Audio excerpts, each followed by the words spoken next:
अस्सलामुअलैकुम। Supreme court से बड़ी खबर लेकर आपका मेज़बान इब्रार हुसैन अस्तूरी आपकी खिदमत में हाजिर हूं। और आज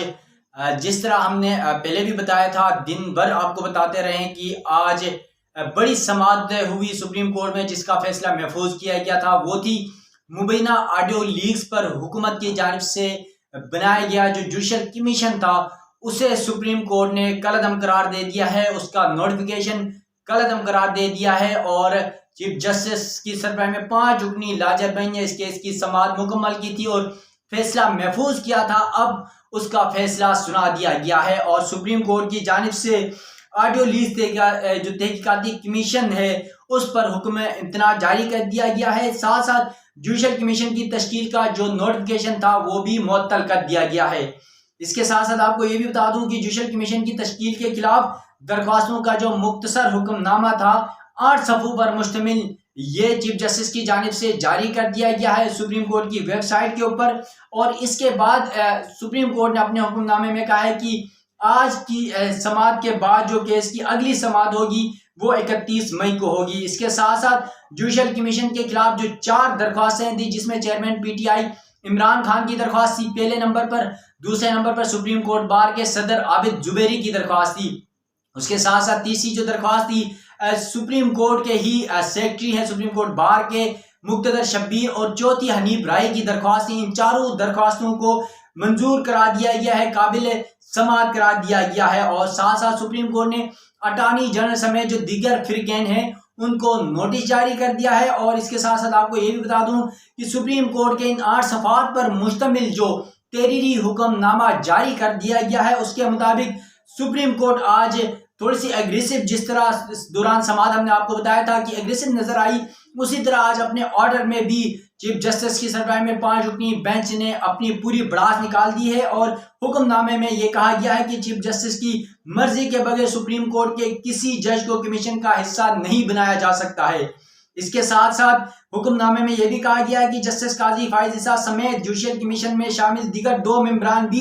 पर भी जो है एक ही उसूल लागू होगा। इसके साथ साथ जुडिशल कमीशन में शामिल दीगर 2 मेंबरान हाई कोर्ट के चीफ जस्टिस हैं। और आपको पता है कि इस हवाले से जो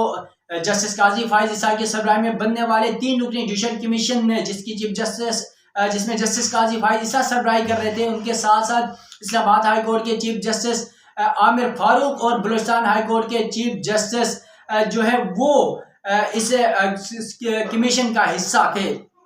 इसके साथ साथ हुक्मनामे में यह भी कहा गया है कि हाई कोर्ट के चीफ जस्टिस की किसी भी कमीशन में शमूलियत भी चीफ जस्टिस पाकिस्तान से मशरूत है, जबकि हुकूमत की जानिब से कायम जुडिशल कमीशन की तश्कील मशकूक करार दी गई है। इसके साथ साथ सुप्रीम कोर्ट में आज इस केस की समाअत हुई थी और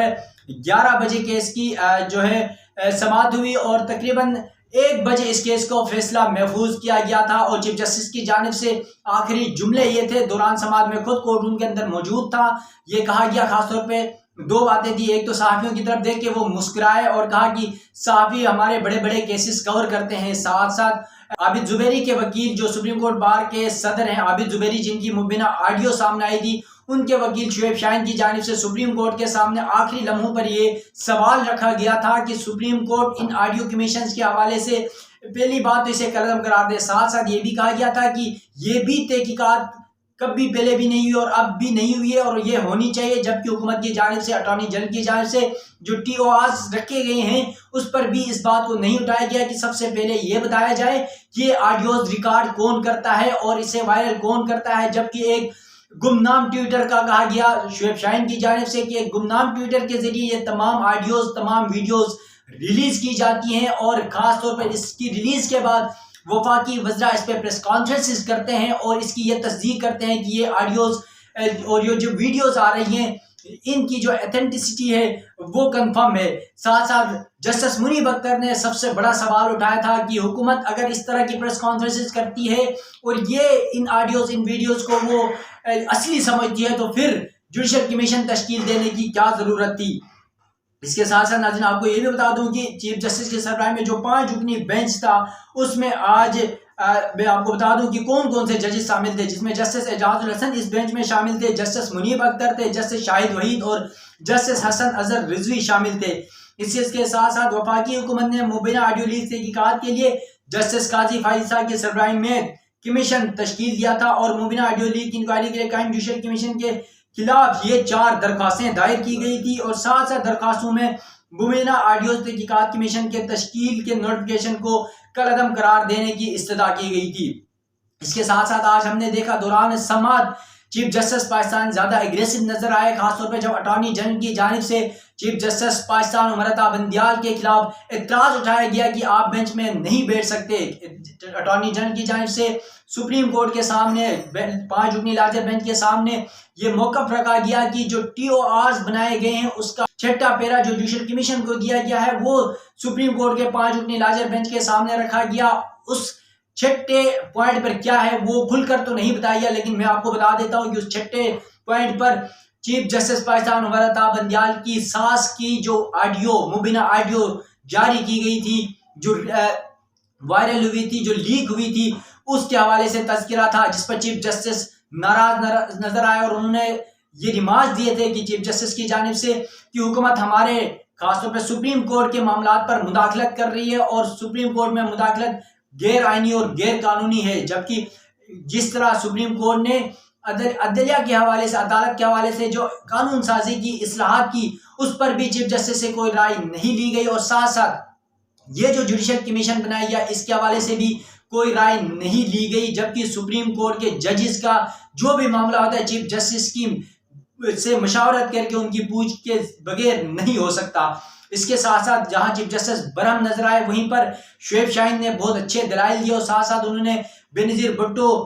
की हुकूमत जिस तरह सुप्रीम कोर्ट के एक फैसले के तहत गिराई गई थी जिसमें जजेस की जासूसी की गई थी, वो जो हवाले था वो भी सामने रखा और साथ साथ सुप्रीम कोर्ट में इफ्तिखार चौधरी और जस्टिस काजी फाइज ईसा केसेस का हवाला भी दिया गया। इन तमाम मामला के बाद जब दलाइल मुकम्मल हुए तो सुप्रीम कोर्ट ने इस केस का फैसला महफूज किया था और ये फैसला अब जारी कर दिया गया। 8 सफ़हात पर मुश्तमिल ये सुप्रीम कोर्ट का फैसला है और कल 10 बजे जुडिशल कमीशन का दूसरा इजलास होना था, जबकि आपको ये बता दूं कि इससे कबल पीर के रोज इस कमीशन का पहला इजलास हुआ था। कमरे अदालत नंबर 7 सुप्रीम कोर्ट जिसे सेक्रेटरीट करार दिया गया था जुडिशल कमीशन की जानिब से, वहां पर हुआ था तकरीबन 1 से 1.5 घंटा इस इजलास की कार्रवाई जारी रही थी। अटॉर्नी जनरल सुप्रीम कोर्ट के जो जजेस हैं जिसमें जस्टिस काजी फाइज ईसा और 2 हाई कोर्ट के चीफ जस्टिस साहिबान थे उनके सामने पेश हुए थे, TORs उन्होंने सामने रख दिए थे। साथ साथ इन कमीशन की जानिब से कुछ पॉइंट्स रखे गए थे जिनमें इन तमाम ऑडियोज जो लीक्स हुई हैं उनके नामों, उनके नंबर्स, उनके तमाम तफसीलात कहा गया था। उसके साथ साथ ये भी कहा गया था एक नंबर भी मुहैया किया जाए और तमाम मुल्क के हर एक को ये कहा गया था कि जिसके पास भी कोई इस हवाले से रिकॉर्ड मौजूद है या कोई शवाहिद मौजूद है तो वो सुप्रीम कोर्ट के इस 3 रुकनी जो